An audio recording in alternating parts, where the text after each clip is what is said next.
Olá, tudo bem? Meu nome é Matheus Araújo Lima e hoje eu vou estar resolvendo os exercícios da lista 3 de programação. Bom, no primeiro exercício, ele fala para a gente escreva um programa que contenha duas variáveis inteiras e compare seus endereços e exiba o maior endereço. Então aqui a gente tem a função principal e aqui eu tenho a variável 1, que atribui o valor dela para 4, e a variável 2, que atribui o valor dela para 2. Bom, aí então a gente tem a função principal e aqui a gente tem a nossa função que vai fazer a comparação, que eu chamei de compara maior. Então aqui a gente tem o nosso, tem que colocar aqui com a asterisco que vai ser o ponteiro.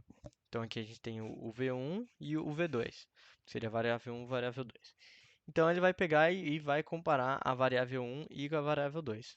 E aí, se a variável 1 for maior que a variável 2 aqui no if, ele vai printar o endereço da variável 1. Caso contrário, se a 2 for maior, ele vai, ele vai printar a variável 2, certo? E aqui ele retorna para a função principal, compara maior, que ele chama essa função aqui de volta. Bom, vamos dar o run aqui nela. Então ele vai mostrar aqui, ó, o maior endereço é esse número aqui, esse endereço grande aqui, certo? Bom, vamos para o próximo exercício, que é o exercício número 2. Ele fala o seguinte: faça um programa que leia dois valores inteiros e chame uma função que receba essas duas variáveis e troque o seu conteúdo. Ou seja, esta função é chamada passando duas variáveis a e b. Por exemplo, e após uma execução da função, A conterá o valor de B e B conterá o valor de A. Então, para fazer isso daqui, a gente tem nossa funçãozinha principal, e aqui nela o que vai acontecer? A gente vai ter aqui ó, um printf, que a gente poderia ter declarado os valores, mas aqui a gente colocou um printf para escanear o valor que o usuário vai digitar em A e em B, e ele vai armazenar esses valores. Aí, assim, a gente vai para a nossa funçãozinha. Aqui eu usei como exemplo uma função com comparação um suco e a água, né? E um copo temporário, assim, né? Então aqui a gente tem a nossa função de troca-valores. Então essa troca-valores, o que vai acontecer? A gente vai vir aqui e a gente vai colocar, a gente tem a água e o suco, né? Que são esses valores atribuídos aqui do int a e b que vai pegar do usuário. Aí o que vai acontecer? A gente vai ter o nosso temp aqui, né? Que vai ser o nosso temporário. Então a gente vai atribuir a água ao temporário. Então a gente vai tirar lá da água temporário. Daí a gente vai colocar no copo da água agora, que vai estar vazio, o suco. E por fim, a gente vai colocar o temporário que estava a água, a gente vai colocar o suco. Ou seja, a gente vai fazer a inversão dos valores. Por fim, a gente vai retornar aqui o troca-valores, que é essa funçãozinha aqui, e vai dar o printf que A vale e B vale. Bom, vamos rodá-la aqui. Bom, digitar um número, vou digitar 5 e o outro 10. E ele vai trocar, né? Então ele agora vai falar que A vale 10 e B vale 5, certo? Bom, vamos para o exercício 3. Exercício 3 crie um programa que contenha um array de float contendo 10 elementos. Imprima o valor e o endereço de memória de cada posição desse array. Não utilize índices para percorrer o array, apenas aritméticas de ponteiros. Bom, aqui então a gente vai declarar o nosso float com valores de 10, né? Assim como ele pede, de 10 elementos.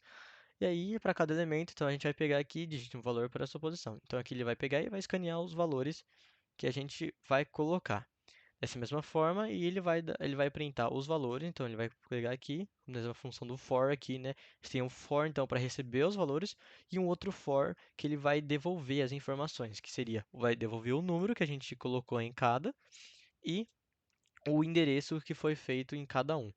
Então, vamos dar um run aqui, então vamos colocar aqui, valor para posição, então vou colocar 1, 2, 3, 4, 5, 6, 7, 8, 9, 10, por exemplo. Então aqui ele vai colocar pra gente que ele vai colocar o número é 1, né, por exemplo, e o endereço de cada um. Cada um vai ter um endereço diferente, né, porque a gente tem números diferentes. Cada um vai estar armazenado em um lugar específico aqui, certo? Bom, vamos para o quarto exercício. No quarto exercício ele fala o seguinte: crie um programa que contenha uma matriz float contendo três linhas e três colunas. Imprima o valor e o endereço de memória de cada posição dessa matriz. Então aqui a gente tem um float, né? A gente tem uma matriz 3 por 3, dito que ele pede de três linhas e três colunas, e aqui estão todos os valores dessa matriz. Dessa forma aqui, então, a gente tem o printf, os valores de informação, e a gente tem dois fors, né? Um for que vai fazer do v1, que eu chamei aqui, que é a V1, e do V2, que seria, vai pegar uma que vai ser da linha e outra que vai ser da coluna. Então, V1 da linha e V2 da coluna. E aqui ele vai chamar no printf de novo, mostrando qual que vai ser da coluna 1, 0, 0, 1 e 0, 0 e assim por diante, né? Ele vai mostrar todos os valores, os números atribuídos aqui e o endereço de cada valor aqui. Bom, vamos dar o run. Então ele vai aparecer aqui, número 1 e o valor, número 1, endereço, o número e o endereço, certo? Na mesma sequência. E por fim, no exercício 5, crie uma função que receba dois parâmetros, um array e um valor do mesmo tipo do array. A função deverá preencher os elementos do array com esse valor.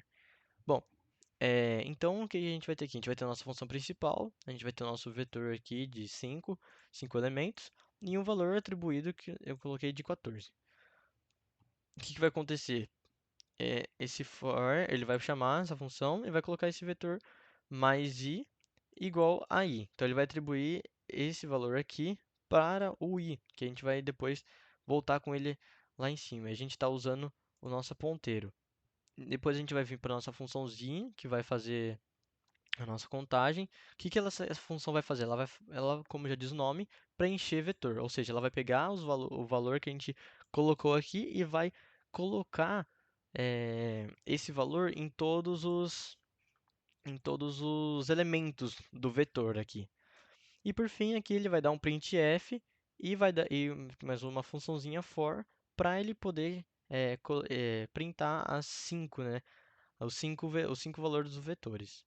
Bom, então vamos aqui, dar um run. Então o que ele fez aqui? Ele pegou, jogou o 14, ele veio aqui, pegou todos os valores e atribuiu para o i. Depois veio para cá, fez a funçãozinha, vetor mais i igual a valor, e a gente voltou aqui e deu o printf nesse daqui, ou seja, a gente colocou o valor 14 para preenchendo todos os elementos do vetor. E aqui, como a gente pode ver, o 0,14, 1,14, 2,14 e todos os elementos da função do vetor estão com o mesmo valor, certo? Bom, espero que tenha gostado e muito obrigado.